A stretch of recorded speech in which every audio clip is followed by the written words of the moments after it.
Hola, ¿cómo estás? ¿Cómo te ha ido? Espero que hayas tenido un excelente día el día de hoy. Mira, tú, tú no te has puesto a pensar bíblicamente o te has preguntado de lo que tú lees en la Biblia, ¿por qué, por qué murió Cristo?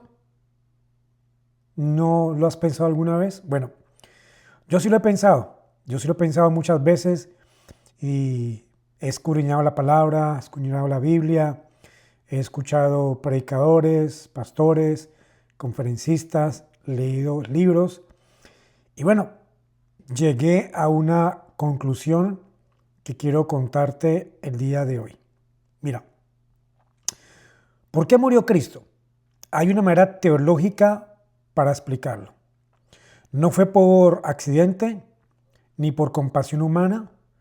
Murió porque alguien debía pagar la justicia de Dios que no negocia con el pecado. La sentencia debía cumplirse y solo uno podía soportarla. Entonces, ¿por qué murió Cristo? La justicia de Dios y el precio del pecado. Mira, vivimos en una época donde muchos hablan del amor de Dios, pero pocos entienden su justicia. Jesús no murió simplemente como un ejemplo moral, ni como un mártir político, sino como el sustituto. Y esta palabra hay que tenerla bien en cuenta. Sustituto, legal y eterno, que cargó sobre sí la culpa del pecador. Entonces, desde el huerto del Edén, la humanidad quedó bajo maldición. Dios le dijo a Adán, ciertamente morirás, ¿cierto? Génesis 2:17. Y esa sentencia no fue una metáfora, fue un decreto porque se cumplió. El pecado debía ser castigado. Entonces, ¿qué pasó? Dios, siendo santo, no podía ignorarlo. La justicia divina exige que el mal sea condenado. Y aquí surge el dilema eterno. ¿Cómo puede un Dios justo perdonar al culpable sin dejar de ser justo? Buena esa pregunta, ¿cierto? Te la formulo otra vez. ¿Cómo puede un Dios justo perdonar al culpable sin dejar de ser justo? Bueno, la respuesta está en la cruz. Te explico. Allí, Cristo se convirtió en nuestro sustituto, como dice Isaías 53:5. Mas Él fue herido por nuestras transgresiones, molido por nuestras iniquidades.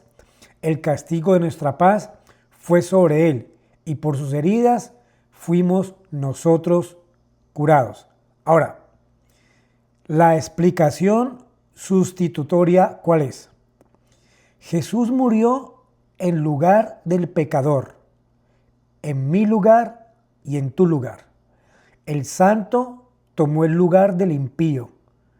El inocente fue tratado como culpable para que el culpable fuera declarado justo.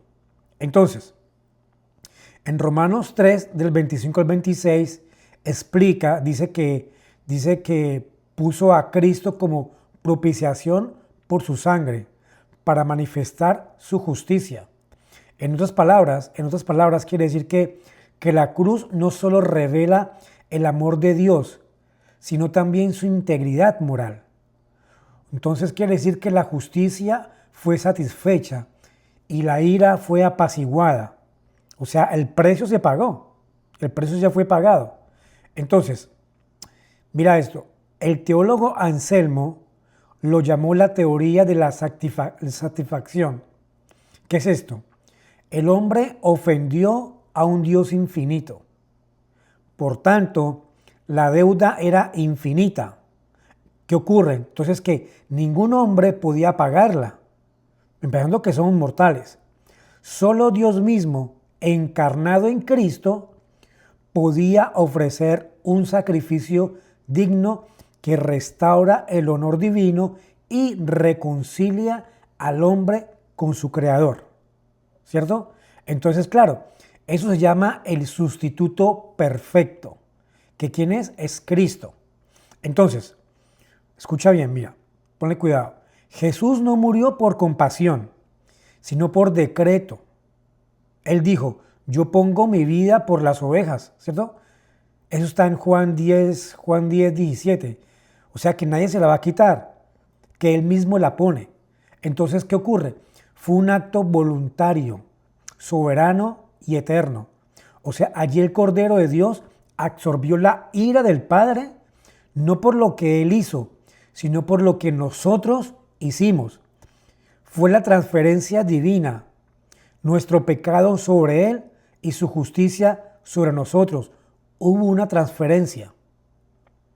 Entonces Pablo en 2 Corintios 5:21 dice que Él no conoció pecado, que por nosotros lo hizo pecado, para que nosotros fuésemos hechos justicia de Dios ante Él. Entonces, ¿qué ocurre? Entonces hay un valor. Eso sube el valor infinito del sacrificio. Entonces, la sangre de Cristo no fue un símbolo, fue una transacción real. El altar no fue de piedra, fue una cruz. Entonces, el sacerdote no fue Aarón, fue el Hijo Eterno. Y el sacrificio no fue un cordero animal, sino el Dios encarnado.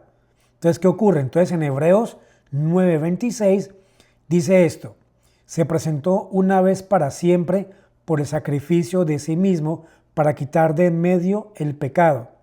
Por eso decimos, la cruz no fue un fracaso, fue el cumplimiento perfecto del Redentor. Te voy a dar un ejemplo. Un ejemplo. Imagina que estás en un tribunal, ¿cierto? Y has cometido un crimen grave, ¿cierto? Un crimen agresivo, fuerte. Y el juez, justo y recto, dicta una sentencia y te dice, eres culpable, tienes que morir. Pero fíjate que de repente el mismo juez, se quita la toga, desciende del estrado y dice, yo pagaré la pena en su lugar. Entonces eso es la cruz. El juez se convirtió en el Salvador. La justicia se vistió de misericordia. Y la santidad de Dios se abrazó con su amor sin violar su justicia. Entonces, Cristo está colgado en un madero. Todos los pecados del pueblo de Dios. Recuerde, el pueblo de Dios. Dios murió por sus elegidos. Dios no murió por todo el mundo. Eso se llama predestinación. ¿Qué ocurre? Yo después voy a tocar ese tema. ¿Qué ocurre? Entonces, tu pecado, mi pecado, el presente, el pasado, el futuro, se le transfirió a Cristo. Se le transfirió a Cristo. Cristo muere, se cumple esa deuda, se paga esa deuda. ¿Y qué pasa? Y no solo eso, no solo se paga la deuda. La justicia de Dios no lo transfiere a nosotros. Entonces, cuando Dios te mira a ti, mira a través del prisma de Jesucristo, que es la justicia. ¿Me hago entender? Entonces, Cristo, expiación por nuestros pecados, y no solo eso, el amor de Dios es tan infinito que Él nos da su justicia. Es por eso que somos justos por la fe. Dios nos ve con justicia. ¿Ves? Es por eso que el Espíritu Santo nos reargulle de pecado cuando cometemos pecado. ¿Por qué? Porque nos dice que hay una justicia, ya hay una paga. Hay una transferencia. Espectacular, hermanos. Entonces, hay unos puntos claves importantes aquí. Cristo murió como sustituto penal. Él recibió el castigo que nosotros merecíamos. Entonces, su sacrificio satisfació plenamente la justicia divina. Eso es lo que llaman propiciación, ¿cierto? Entonces, la cruz revela tanto el amor como la santidad de Dios. Ahora, la salvación es por gracia, pero tuvo un costo infinito. La resurrección confirma que el pago fue aceptado por el Padre. ¿Ves? Entonces, todo tiene un fundamento bíblico. Eso está en Isaías 53, en Romanos 3, en 2 de Corintios, en 1 de Pedro 3:18. Me gusta porque dice que Cristo padeció una sola vez por los pecados, el justo por los injustos, para llevarnos ante Dios. Mira, amigo y amiga, Cristo no murió solo por la humanidad, murió por los pecadores reales, con nombres, rostros. Murió por ti y murió por mí. Entonces, la cruz es el lugar donde tus pecados fueron expuestos y donde su gracia fue derramada. No busques justificarte o acercarte a aquel que ya pagó. El mundo ofrece religión, filosofía, moralidad, pero solo la cruz ofrece perdón y justicia verdadera. Entonces, ¿qué ocurre, hermano y hermana de la fe? Recuerda que cada vez que tomas la cena del Señor, estás proclamando una verdad eterna. Él murió por mí. No lo olvides, no lo trivialices, no lo silencies, porque fuera de la cruz no hay esperanza. Y sin la sangre del Cordero no hay vida.